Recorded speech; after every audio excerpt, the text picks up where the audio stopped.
नमस्कार विद्यार्थी मित्रांनो, आपण फायनान्शियल अकाउंटिंग FY BCom मध्ये जो सब्जेक्ट आपला आहे त्याचा आपण लेक्चर सिरीज सुरू केली होती. तर लास्ट लेक्चरला आपण रॉयल्टी अकाउंट सुरू केलं होतं आणि त्यामध्ये आपण थेअरी बेस जो आहे तर तो बघितला होता की रॉयल्टी अकाउंटमध्ये कुठल्या कन्सेप्ट आहे किंवा त्याचं मिनिंग काय आहे. तर ते सर्व गोष्टी आपण बघितल्या होत्या. आजच्या लेक्चरला आपण या ठिकाणी जो प्रॅक्टिकल प्रॉब्लेम आहे रॉयल्टीचा कसा एक्झामला येतो याविषयी अभ्यास करणार आहोत किंवा सॉल्व्ह करणार आहोत. तत्पूर्वी जे विद्यार्थी या चॅनलवर नवीन असतील त्यांनी चॅनल सबस्क्राईब करायचं आहे, म्हणजे आपल्याला येणारे व्हिडिओ जे आहेत तर ते मिळत राहतील आणि आपला त्या ठिकाणी परीक्षा दृष्टीने जो काही अभ्यास आहे तर तो होईल, म्हणून सर्वांनी चॅनल सबस्क्राईब करायचं आहे. तर आपण जरा सुरू करू आज रॉयल्टी मध्ये प्रॉब्लेम कसा असतो आणि तो सॉल्व्ह कसा करायचा आहे. मग त्यामध्ये एक्झाम्पल नंबर 1 आपण घेणार आहोत. बघा, coal company of Jain limited lease a coal mine to Assam Company Limited at rupees royalty 2 per ton. मग यामध्ये काय सांगितलं पहिल्या वाक्यामध्ये की कोल कंपनी जी काही आहे जैन लिमिटेड, तर तिने काय केलं आहे, लीजवर दिलं आहे कोल माइन कोणाला, आसाम कंपनीला. जी कोल माइन होती जैन कंपनीची, तर त्यांनी काय केलं आहे, जी आसाम कंपनी आहे तर त्या कंपनीला त्या ठिकाणी लीजवर दिलेली आहे. मग आता आपल्याला इथे पहिले काय बघायचं आहे की यामध्ये आपण बघितलं दोन कन्सेप्ट असतात, एक लेसी आणि एक लेसर. म्हणजेच मालक कोण आहे आणि वापरणार कोण त्या असेट जे आहे. मग आता इथं मालक कोण आहे या कोल माइनचा आपल्याला लक्षात येईल की जैन लिमिटेड ही जी कंपनी आहे तर ही काय आहे, तर लेसॉर आहे, म्हणजेच लँडलॉर्ड आहे. आणि ही जी काही असेट आहे कोल माइन ती कोण वापरणार आहे, तर आसाम कंपनी जी आहे तर ही त्या ठिकाणी लेसी आहे. म्हणून जेव्हा प्रॉब्लेम आपल्याला दिसेल त्यामध्ये पहिल्यांदा बघायचं की लेसी कोण आहे आणि लेसॉर म्हणजेच लँडलॉर्ड कोण आहे. मग जैन लिमिटेड जी आहे तर ती लँडलॉर्ड आहे किंवा त्या लेसर आपण म्हणतो, म्हणजे मालक म्हणतो असेटचा, आणि असेट वापरणारी कंपनी जिला लेसी म्हणतो ती आसाम कंपनी आहे. ठीक आहे, हे पहिल्यांदा क्लिअर करून घ्यायचं. आता किती रॉयल्टीचा रेट आहे, 2 रुपये पर टन आहे. म्हणजे जेवढं टन त्या ठिकाणी कोल निघेल तेवढ्या टनावरती 2 रुपये काय करायचे त्याला पर टनमध्ये द्यायचे आहे. सब्जेक्ट टू मिनिमम रेंट ₹20,000 आहे. आपण काल बघितलं मिनिमम रेंटचा अर्थ काय होतो, की मिनिमम रेंट जे आहे तर ते तेवढं रुपये त्याला द्यायचेच असतात वर्षाला मिनिमम. ठीक आहे, म्हणजे इथं मिनिमम रेंट ठरले त्या दोघांमध्ये ₹20,000 रेंट ठरलेलं आहे मिनिमम रेंट पर ॲनम, म्हणजेच वार्षिक. प्रत्येक वर्षाला त्याला काय करायचं आहे, मिनिमम रेंट एवढं द्यावंच लागेल, हे आपल्याला माहिती आहे. ठीक आहे, नंतर with the provisions to reduce the minimum rent proportionately for the period of stoppage of work during the strike. आता बघा, जेव्हा त्यांनी ॲग्रीमेंट केलं तर त्या ॲग्रीमेंटमध्ये त्यांनी अजून एक प्रोव्हिजन टाकली. काय प्रोव्हिजन टाकली होती, की ज्यावेळेस स्ट्राईक होईल किंवा काम होणार नाही, वर्क स्टॉप राहील काही दिवस, तर त्यावेळेस मिनिमम रेंट जे आहे ते रिड्यूस होईल. इथं म्हणून म्हटलं बघा, provisions reduce the minimum rent proportionately, म्हणजे जेवढं महिने बंद राहील तेवढं महिने, म्हणजे proportionately for the period of stoppage of work, म्हणजे वर्क स्टॉप राहील किंवा ड्युरिंग द स्ट्राईक झाली समजा कंपनीमध्ये, बऱ्याच वेळा फॅक्टरीमध्ये स्ट्राईक होते, त्या ठिकाणी संप होतो, म्हणजे त्यामुळे 6-6 महिने कंपनी बंद राहते. ठीक आहे, मग असं ठरलंय की ज्यावेळेस एखाद्या वेळेस स्ट्राईक झाले किंवा काहीतरी मोठं त्या ठिकाणी दुर्घटना घडली असेल तर अशा वेळेस जेवढ्या दिवस कंपनी बंद राहिली किंवा जेवढ्या दिवस ते कोल माइन बंद राहील तेवढ्या दिवसाचं जे काही मिनिमम रेंट आहे ते काय होईल, रिड्यूस होईल किंवा कमी होईल. म्हणजेच त्या वर्षी त्या ठिकाणी मिनिमम रेंट त्या ठिकाणी काय करायचं, आपल्याला रिड्यूस करायचं. ज्या वर्षी स्ट्राईक किंवा काही कारणास्तव माइन बंद राहिली किंवा कोळशाची खाण जी काही आहे काही कारणास्तव जर बंद राहिली 2 महिने, 4 महिने, 6 महिने, तर तेवढ्या महिन्याचं जे काही मिनिमम रेंट आहे तर ते रिड्यूस होईल, असं त्यांनी क्लॉज टाकला आहे ज्यावेळेस ॲग्रीमेंट झाले दोघांमध्ये त्यावेळेस. नंतर पुढे काय म्हटलंय, the short working if any can be recover. मग आपण काय म्हटलं होतं, शॉर्ट वर्किंग रिकवर करता येते, पण त्याला कालावधी असतो. मी सांगितलं बघा, short working if any can recover in first 3 years.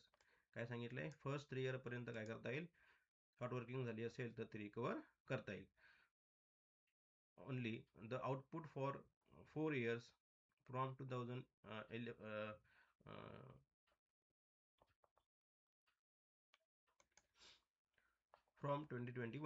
Was as follows. मग खालीलप्रमाणे प्रोडक्शन दिलं आहे बघा, इयर वाईज. 2021ला किती होतं, 2022ला, 23ला, 24ला प्रोडक्शन इन टनमध्ये दिलं आहे आपल्याला. पहिल्या वर्षी 6,000 टन झालं, नंतर 8,000 टन, 14,000 टन, नंतर 6,000 टन या ठिकाणी काय झालंय, प्रोडक्शन त्यांनी केलेलं आहे. मग आता खाली काय म्हटलंय, during the year 2024 there was a strike for 6 month. काय होतं, स्ट्राईक झाली 6 महिन्याची. म्हणजे 6 महिने ते कोल माईन काय होती, बंद होती. म्हणजे वर्करने काम केलं नाही 6 महिने, काही त्याच्या मागण्या असतील, त्यांनी स्ट्राईक केली. ठीक आहे, मग स्ट्राईक केल्यामुळे काय झालं की 6 महिने जी काही कोल माईन आहे ती बंद झाली. मग इथं म्हटलं होतं आपण, क्लॉज होता की त्या दिवस काय होईल, मिनिमम रेंट रिड्यूस होईल. म्हणजे याचा अर्थ काय झाला की 2024ला आपल्याला काय करायचं आहे, मिनिमम रेंट रिड्यूस करून घ्यायचं आहे, किंवा मिनिमम रेंट त्या ठिकाणी त्या वर्षी काय होईल, 6 महिन्याचं त्या ठिकाणी असणार आहे. नंतर पुढे काय म्हटले, pass necessary journal entries in the books of Assam company limited for 4 years. मग आता काय म्हटलंय, कुठल्या कोणाच्या बुकमध्ये सांगितलं हे महत्त्वाचं असतं. मग इथं सांगितलंय की आसाम कंपनी. मग आसाम कंपनी कुठली आहे, कोण आहे, तर लेसी आहे.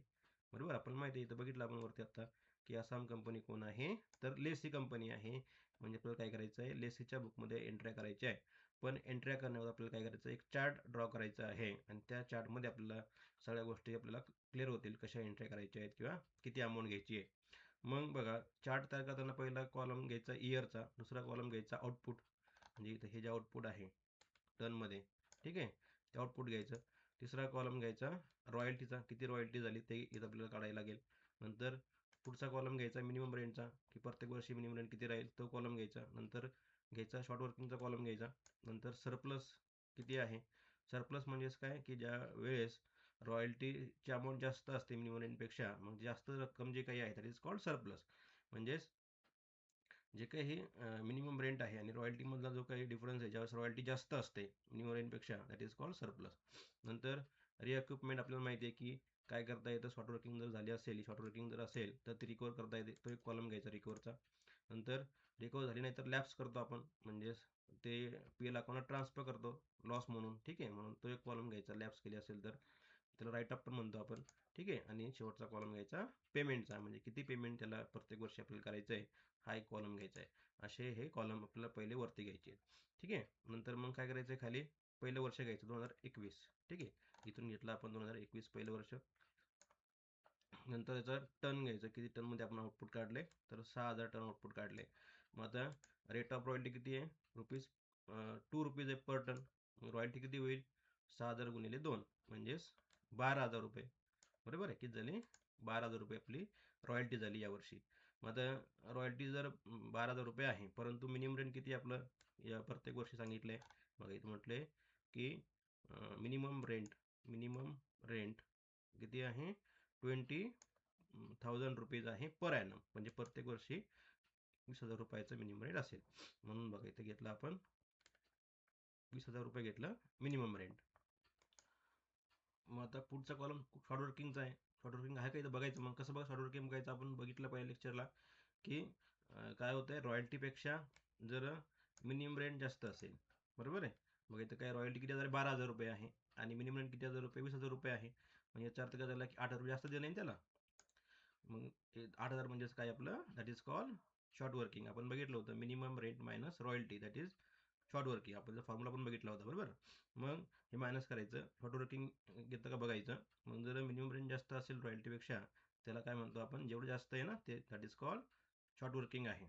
सरप्लस तर नाहीच आहे, म्हणजेच रॉयल्टी जास्त आहे का मिनिमम रेंजपेक्षा, नाही आहे. रिकूप झालं आहे का, नाही, रिकूप पण झालं नाही आहे, लॅप्स पण झालं नाही आहे, म्हणजे अजून पहिलंच वर्ष आहे.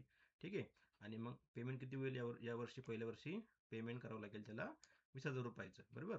म्हणजेच यावर्षी रॉयल्टी त्याला देणं आहे का, नाही, रॉयल्टी देऊ शकत नाही तो, कारण की रॉयल्टी जरी कमी असली तर त्याला काय करायचं आहे, जे मिनिमम रेंट ठरलं आहे त्यांचं वर्षाला, तो या अमाऊंटपेक्षा कमी रक्कम देऊ शकत नाही, बरोबर आहे. त्यानं जास्त 8,000 रुपये दिलेत, म्हणून ते आपण इथं काय केलं आहे, शॉर्ट वर्किंगमध्ये घेतलेले आहेत. ठीक आहे, पण मग त्याला किती रुपये द्यायचे यावर्षी, ते इथे घ्यायचं पेमेंटमध्ये, त्याला द्यायचे आहेत टोटल अमाऊंट द्यायची 20,000 रुपयाची, म्हणून इथं घ्यायचं पेमेंट. हे झालं पहिल्या वर्षीचं. तसंच काय करतात नेक्स्ट इयरला बघायचं काय झालं. मग 2022 इथं घेतलं, 2022 आपण दुसऱ्या त्या ठिकाणी रोमध्ये 2022 घेतलं, त्याचं आउटपुट घेतलं 8,000 रुपयाचं. ठीक आहे, 8,000चं आउटपुट आहे. सुद्धा रॉयल्टी किती होईल, एका टनला किती रुपये रॉयल्टी आहे, तर 2 रुपये, बरोबर. म्हणजेच 8,000 गुणिले 2 म्हणजे झाली 16,000. ठीक आहे, रॉयल्टी झाली यावर्षी 16,000. मिनिमम रेंट किती यावर्षी, सेम राहतं, बदलतं का मिनिमम रेंट, नाही. तर त्या वर्षी पण मिनिमम रेंट किती आहे, 20,000 रुपयाचं आहे. इथं पण काय झालं की रॉयल्टी कमी आहे आणि मिनिमम रेंट जास्त आहे. मग कितीने जास्त आहे मिनिमम रेंट, तर 4,000 रुपयाने जास्त आहे, म्हणून शॉर्ट वर्किंग इथं पण किती हजार रुपये आहे, 4,000 रुपये आहे. ठीक आहे, मग आता सरप्लस आहे का नाही, सरप्लस तर नाही, शॉर्ट वर्किंगला सरप्लस येऊ शकतं का, नाही, दोन्हीपैकी एक असेल. शॉर्ट वर्किंग आहे, सरप्लस नाही आहे. रिअक्विपमेंट करायचे करता येतं का, नाही, सरप्लस नाही म्हणजे रिअक्विपमेंट करता येत नाही. नंतर लॅब्स झालं का, नाही, यावर्षी अजून 1 वर्ष आहे आपल्याला, कारण की लॅब्सला किती वर्ष आहेत, फर्स्ट 3 इयर म्हटले ना, तिथं म्हटले रिकवर जी आपल्याला करता येते तर ती फर्स्ट इयरपर्यंत रिकवर करता येणार आहे. ठीक आहे, म्हणजे रिकवर पण करायचं अमाऊंट पण नाही आहे, करता पण येणार नाही आहे. मग पेमेंट किती हजार रुपये करायचे यावर्षी, तर जो लेसी आहे तर लेसवरला 20,000 रुपये पेमेंट करणार आहे, म्हणून पेमेंटच्या कॉलममध्ये एवढी अमाऊंट. आता 2023 2023ला किती आउटपुट काढले, 14,000 रुपयाचं आउटपुट त्या ठिकाणी आहे टनमध्ये. मग आता बघा 2023 इयर घेतलं आपण इथं, नंतर आउटपुट घेतलं 14,000 रुपयाचं. नंतर या ठिकाणी आता याचं रॉयल्टी किती होईल, 14 × 2 म्हणजेच 28,000 रुपयाची रॉयल्टी झाली, बरोबर. मग आता 28,000ची रॉयल्टी झाली, मिनिमम किती हजार रुपये, 20,000 रुपये यावर्षी पण बदलतं का, ते नाही, जे पण सांगितलं मग बदलत नाही. मग आता इथं काय झालं, अरे शॉर्ट वर्किंग येणार आहे का, नाही, कारण की रॉयल्टी जास्त असेल तर शॉर्ट वर्किंग नाही येत, सरप्लस येतं, म्हणून सरप्लस येईल, म्हणून ते घेतलं बघा आपण सरप्लसच्या कॉलममध्ये 8,000 रुपये. ठीक आहे, हे लक्षात ठेवायचं. तर आपण काय करणार आहे, सरप्लसच्या कॉलममध्ये 8,000 रुपये घेतले, कारण की यावर्षी काय झाले की आपली रॉयल्टी कशी आहे, जास्त आहे, आणि जे मिनिमम रेंट आहे ते कसं आहे, कमी आहे.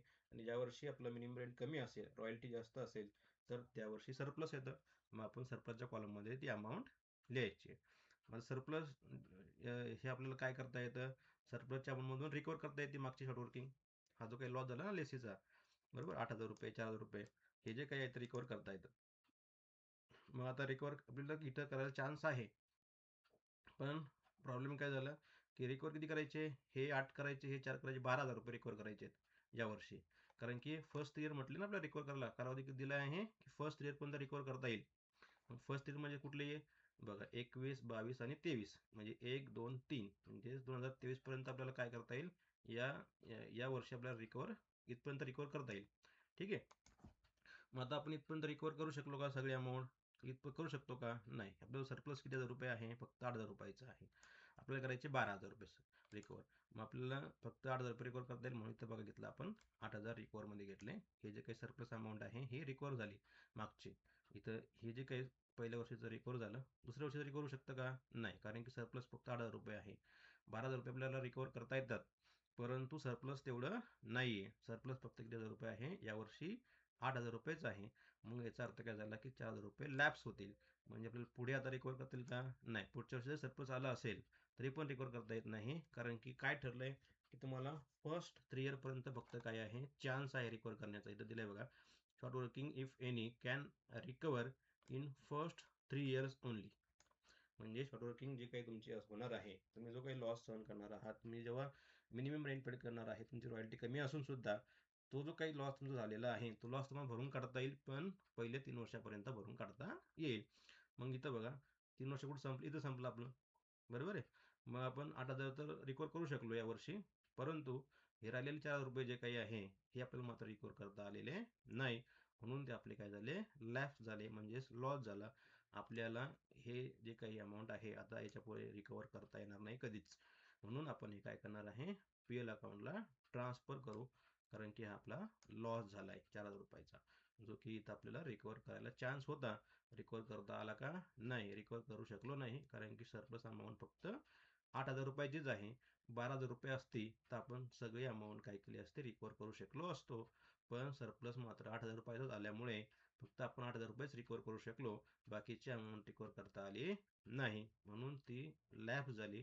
कारण की आता आपलं दिलेला जो कालावधी आहे तो संपलेला आहे रिकव्हरिंगचा, आता आपण याच्या पुढे रिकवर करू शकत नाही, म्हणून आपलं हे जे काही शॉर्ट वर्किंग आहे तर ती लॅप्स म्हणजेच राईट ऑफ झाली, म्हणजेच ती आता आपल्याला रिकवर करता येणार नाही, म्हणून ती आपण इथे घेतली 4,000 रुपयाची इथली. ठीक आहे, इथली अमाऊंट. ठीक आहे, आता पेमेंट किती होईल यावर्षी बघा, रॉयल्टी 28,000 रुपयाची आहे, मिनिमम रेंट किती हजार रुपयाची, 20,000 रुपयाचं आहे, बरोबर आहे.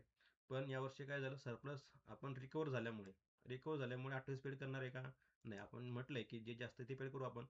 आपण लेक्चरला म्हटलं, पहिल्या लेक्चरला काय म्हटलं होतं की जे जास्त असतं ते पेड करायचं, रॉयल्टी आणि मिनिमम रेंटमध्ये जे जास्त आहे त्याचं पेमेंट करायचं आहे.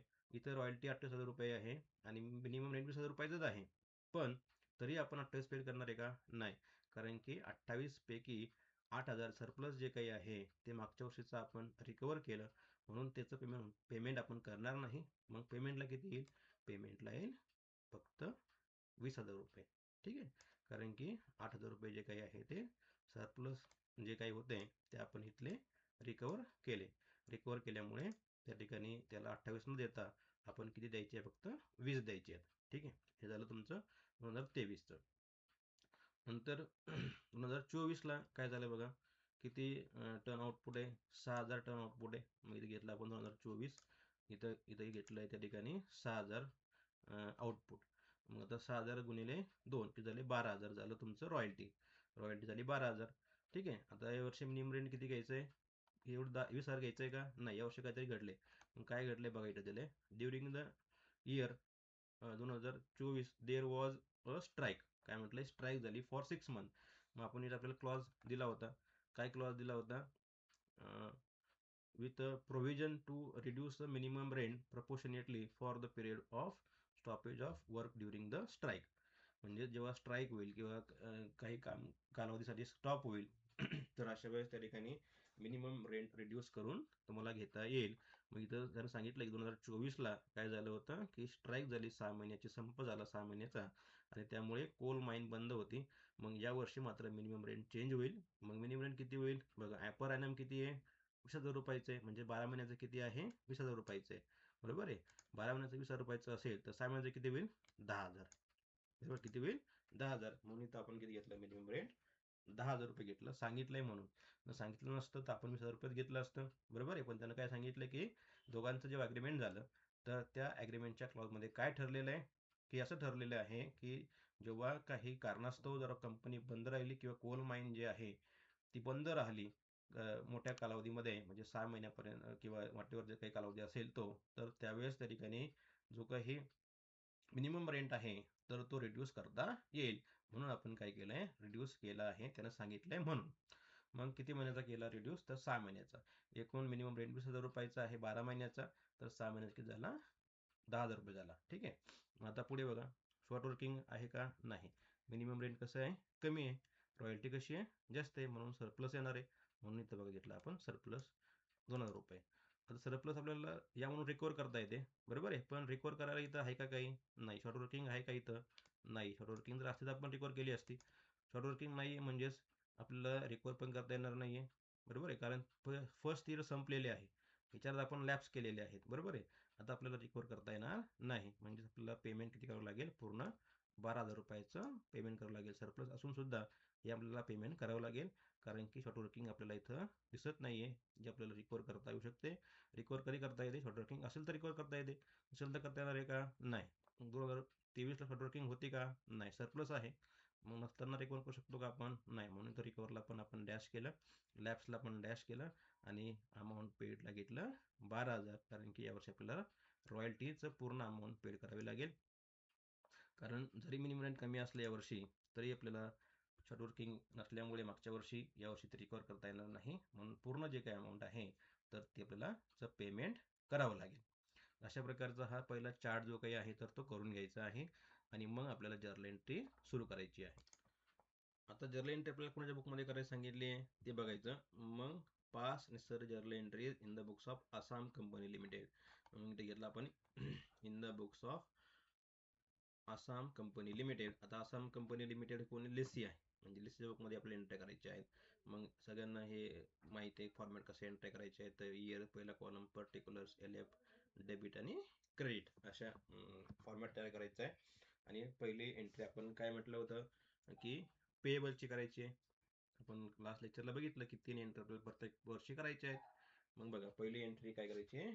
पेएबलची करायची आहे. मग आता पेएबलची एंट्री करताना in the books of Lacey. मग बघा इथं हे जे काही फर्स्ट आपलं इयर आहे 2021 याच्या आपल्याला एंट्री करायची आहेत. मग रॉयल्टी पेएबलची एंट्री करायची आहे. मग काय घडलं बघा यावर्षी? रॉयल्टी किती हजार रुपये देणं आहे? 12,000 रुपये देणं आहे. म्हणजेच यावर्षी लेसीचा खर्च किती आहे? रॉयल्टीचा 12,000 रुपयाचा खर्च आहे. प्लस 8,000 रुपये शॉर्ट वर्किंग पण त्याला देणं आहे. बरोबर आहे. कारण की त्याला एकूण किती देणं आहे? 20,000 रुपये देणं आहे. बरोबर आहे. म्हणजे त्याचा एकूण खर्च जो काही आहे तो किती हजार रुपये झाला यावर्षी? 20,000 रुपये झाला. मग आता खर्चाचं अकाउंट काय होतं? डेबिट होतं. म्हणजेच हे अकाउंट आणि हे अकाउंट जे आहे तर ते काय होईल?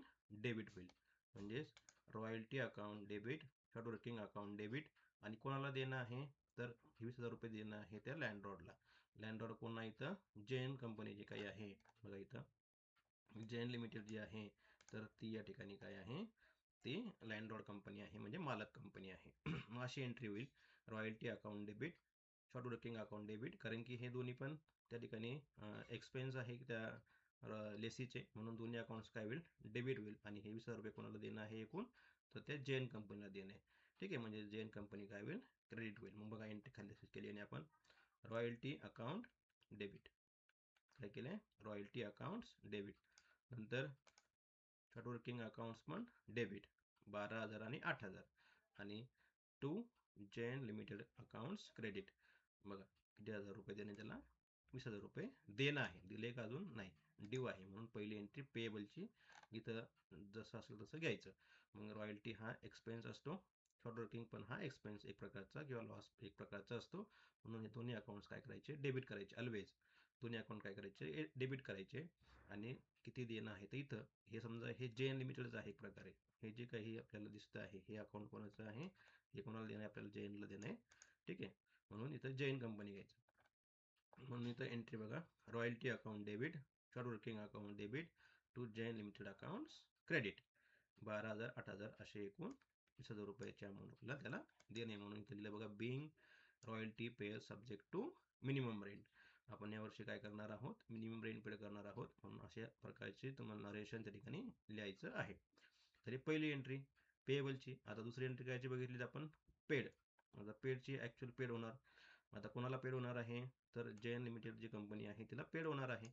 आणि कॅश जाणार आहे, म्हणून कॅश अकाउंट्स काय होईल? क्रेडिट होईल. कॅश अकाउंटचा बेसिक रूल माहिती आहे, जेव्हा जेव्हा कॅश येईल तेव्हा डेबिट आणि कॅश जाईल तेव्हा क्रेडिट. मग इथं काय होतंय? कॅश जातीये, बरोबर आहे. म्हणजे आसाम कंपनी आहे, या आसाम कंपनीमधनं जी कॅश जाणार आहे म्हणजे आसाम कंपनीचं कॅश अकाउंट काय होईल? क्रेडिट होईल. म्हणून एंट्री काय होईल पेडची? Jain limited accounts debit to cash और बँक अकाउंट्स क्रेडिट. किती रुपये पेमेंट करणं आहे? पेमेंट करणं आहे 20,000 रुपयाचं. म्हणून अमाऊंट घ्यायची 20,000, 20,000 रुपये. ठीक आहे, आता झालं तुमचं पेडची एंट्री. नंतर तिसरी एंट्री आपण कशाची करणार आहोत? तिसरी एंट्री आपण कशाची करायची आपल्याला? तर ट्रान्सफरची करायची. आपण 3 एंट्री बघितल्या ना, पहिली पेएबलची केली आपण आता, नंतर दुसरी पेडची केली, तिसरी ट्रान्सफरची मला सांगितली होती मी करायला.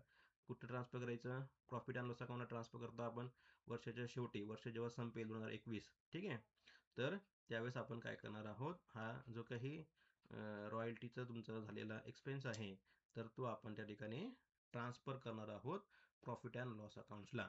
मग कुठं ट्रान्सफर करणार आहे? प्रॉफिट लॉस अकाउंटच्या एक्सपेन्स कुठे घेतो आपण? डेबिटला घेतो. म्हणून रॉयल्टी ट्रान्सफरची एंट्री करताना काय करायचं आहे? Profit and loss accounts debit करायचं आणि टू रॉयल्टी अकाउंट अशी एंट्री होईल ट्रान्सफरची. किती ट्रान्सफर करायचे प्रॉफिट अँड लॉस अकाउंट्सला? तर ते करायचे आहेत 12,000. किती करायचे आहेत? 12,000 रुपये. कारण की रॉयल्टी किती हजार रुपये आहे? ही रॉयल्टी ट्रान्सफर होईल, ती रॉयल्टी आहे 12,000 रुपये. पहिल्या वर्षीची ट्रान्सफर करायची प्रॉफिट अँड लॉस अकाउंट्सला. म्हणून मग एंट्री काय होईल? Profit and loss accounts debit to royalty accounts credit, being royalty transfer to profit and loss account. ठीक आहे, being royalty transfer to profit and loss account झालं पहिल्या वर्षीचा. सेम प्रत्येक वर्षी असं करत जायचं. 2021, 22, 23 थोडाफार चेंज होईल, पण बेसिक गोष्ट हीच राहील. ठीक आहे, मग आता बघा पुढच्या वर्ष 2022ला आपण आता एंट्र्या करायच्या आहेत. मग 2022ला एंट्र्या करत असताना बघा इथं 2022 हे इथं आता आपल्याला कशाची एंट्री करायची आहे? रॉयल्टी. अजून कुठला एक्सपेन्स झाला आहे? तर शॉर्ट वर्किंगचा पण एक्सपेन्स झाला आहे ना, जसं मागच्या वर्षी झालं तसंच. म्हणजे सेम झालं एंट्री. एंट्री काय होईल? Royalty accounts debit, short working accounts debit to Jain limited accounts credit.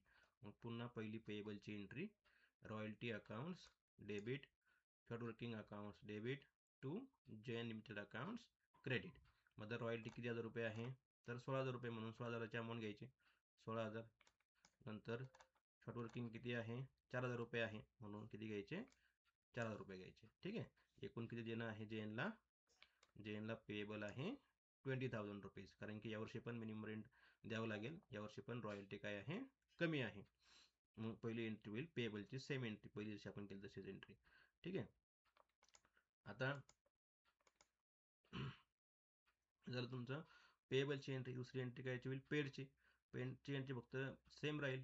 जे unlimited accounts debit to cash और bank accounts credit. 20,000 rupees paid आहे, आपल्याला पेएबल करायचे आहेत किंवा पेएबल होते ते पेड केले आपण, म्हणून बिंग मिनिमम रेंट पेड. नंतर तिसरी एंट्री ट्रान्सफरची एंट्री बदलणार आहे का? नाही, सेम फक्त अमाऊंट चेंज करायची. Profit and loss accounts debit to royalty accounts credit. किती रॉयल्टी होती? 16,000, म्हणून 16,000 रुपये काय करायचं? पीएल अकाउंट्सला ट्रान्सफर करायची. ही झाली तिसरी एंट्री. झालं 2022चं संपलं. एवढं सोपं आणि सरळ आहे. आता 2023ला एंट्री करायची आहे. 2023ला मग आता बघायचं 2023ला काय झालंय. ठीक आहे. बघा 2023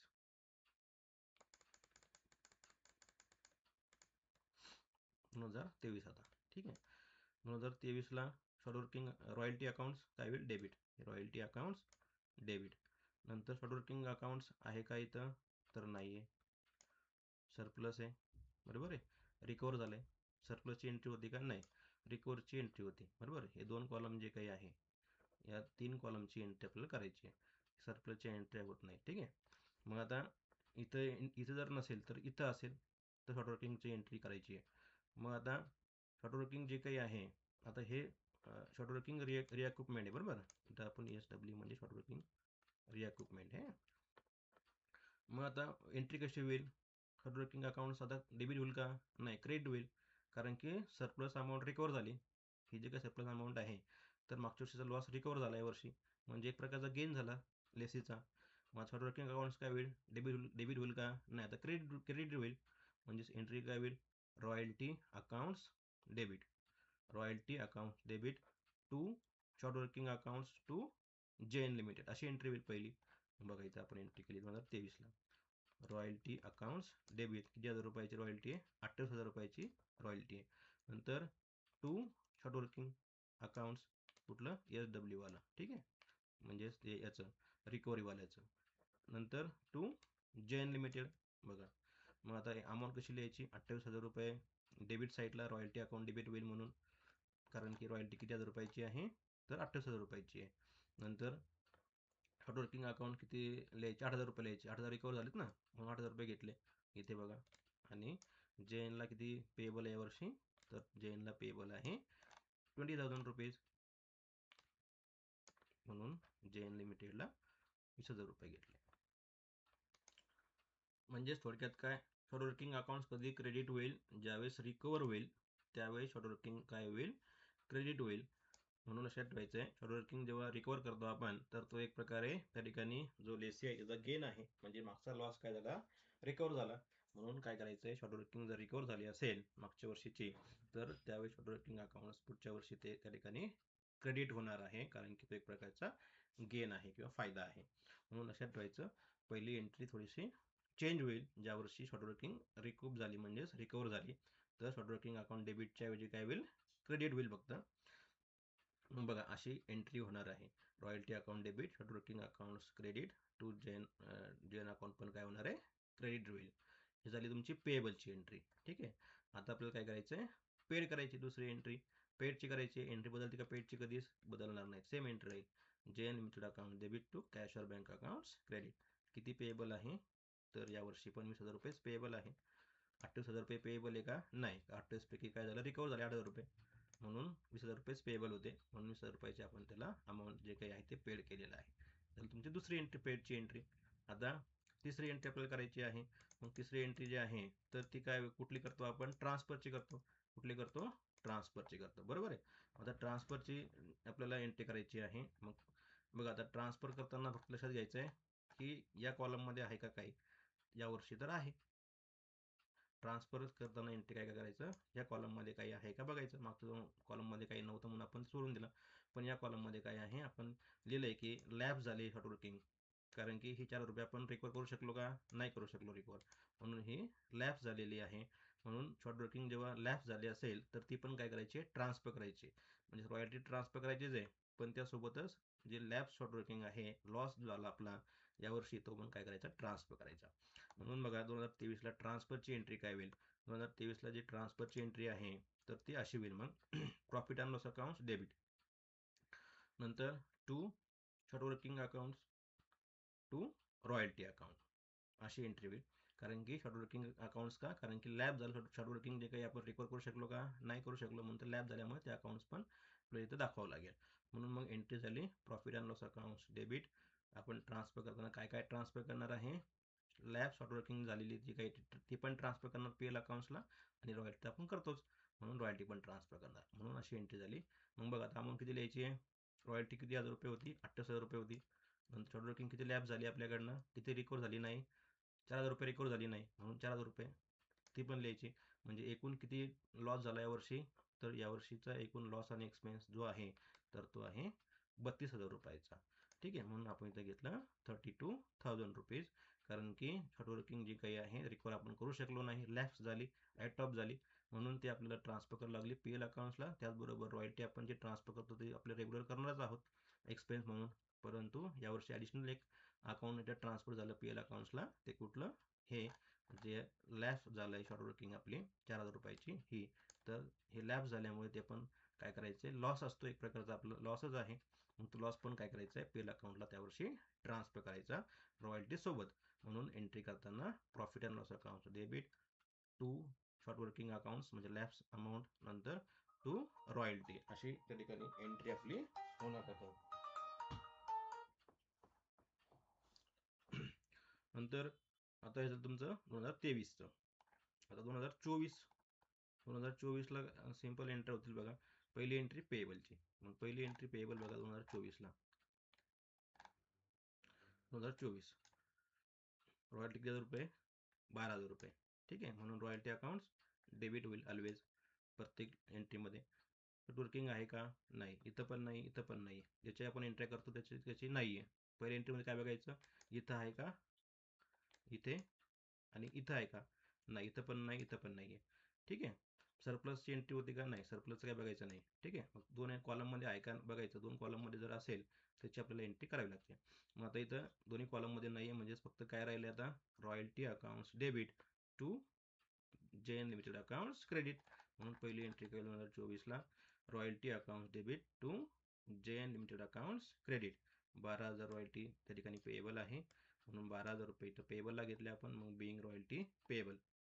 नंतर पेडची एंट्री करायची, J N limited accounts debit to cash or bank accounts credit. ही एंट्री बदलणार नाही कुठंच, म्हणून 12,000 पेएबल आहे म्हणून ते पेड केले आपण. नंतर ट्रान्सफर पण दिलंच होणार, profit and loss account debit to royalty accounts credit, 12,000 रुपये ट्रान्सफर होईल पी एल अकाउंट्सला. तर अशा प्रकारे हा जो काही प्रॉब्लेम आहे आपल्याला तो सॉल्व्ह करता येईल. अतिशय सोपा प्रॉब्लेम आहे, फक्त 3 एंट्र्या करायच्या आहेत, payable paid transfer, payable paid transfer. बघा आपण सगळ्या वर्षी त्याच एंट्र्या केल्या आहेत, फक्त शॉर्ट वर्किंग जर असेल तर एंट्री बदलते. फक्त काय लक्षात ठेवायचं, इथं जर असेल अमाऊंट डेबिटला घ्यायची, शॉर्ट वर्किंग घ्यायची, इथं जर अमाऊंट असेल तर क्रेडिटला घ्यायची. ठीक आहे, इतकं सरळ आणि सोपं शॉर्ट वर्किंगचं पण आपल्याला एंट्री त्या ठिकाणी आहे. आणि फक्त इथलं ट्रान्सफर करायचं पी एल अकाउंट्सला तिसऱ्या एंट्रीमध्ये. म्हणून हा चार्ट जर आपल्याला कळाला, जर आपण केला की एंट्र्या ज्या काही आहेत त्या सोप्या आहेत, खाली आपण ज्या एंट्री आहेत त्या बघितलेल्या आहेत. म्हणून सर्वांनी हा व्हिडिओ व्यवस्थित बघायचा आहे, याचा व्यवस्थित अभ्यास करायचा आहे, आणि तुम्हाला परीक्षेला सगळ्यांना अशा प्रकारचा प्रॉब्लेम येऊ शकतो, म्हणून सर्वांनी याचा अभ्यास व्यवस्थित करायचा आहे. अजून आपण एखादा त्याचा प्रॉब्लेम घेऊ आणि तुमच्या चॅनलवरती आपण टाकू. म्हणून सर्वांनी चॅनल सबस्क्राईब करा आणि सगळे व्हिडिओ व्यवस्थित बघा, चांगला अभ्यास करा. धन्यवाद.